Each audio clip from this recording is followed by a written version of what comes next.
Bu pechenyelarni oilamdagilar pishirgan zahotim tugatib qo'yishadi. Katta kichikka birdek yoqadigan juda ham mazali yong'oq va mayizli pechenyelar.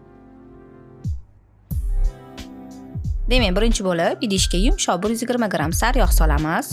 Sifatli va mazali kallik sariyog'i bilan barcha pishiriqlarim doimo kutganimdan ham a'lo darajada chiqadi. Sariyog'ga 100 gram shakar upasi hamda 1 choy qoshiq vanilin shakarini qo'shib, krem holatiga kelgunicha yaxshilab aralashtiramiz.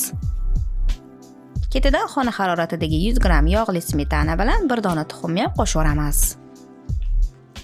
Endi mana doimiy tanlovim bo'lgan sifatli turon unidan 300 gram hamda 1 choy qoshiq razrexlitelli elakdan o'tkazib, plastilinga o'xshagan yumshoq xamir qorib olishimiz kerak bo'ladi.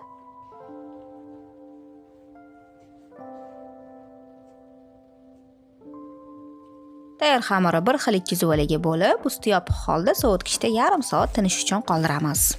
Bu orada pechenyelarimizni nachinkasini tayyorlab tursak bo'ladi.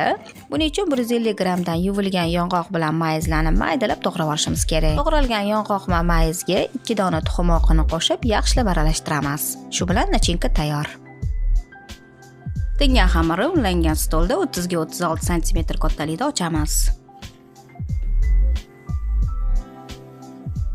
Ichiga nachinkani yarmini solib, hamma joyiga taqsimlab chiqishimiz kerak bo'ladi. Endi buni xuddi ko'rsatganimdek o'rab, ustiga tuxum sarig'ini suramiz.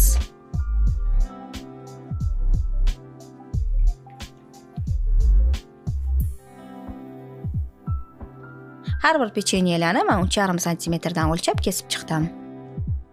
Pechenyelarni pishiriq qog'oz solingan listga taxlab, oldindan 180 darajada qisib turgan duxovkada ustilari chiroyli qizargunicha taxminan 25 daqiqa pishirib olamiz.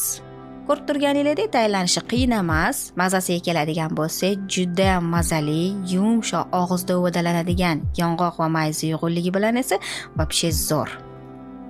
Albatta, hammangizga buni tayyorlab ko'rishingizni tavsiya qilaman. Retseptni o'zingizga saqlangiz qilib, uni yaqinlaringiz bilan bo'lishib qo'ying.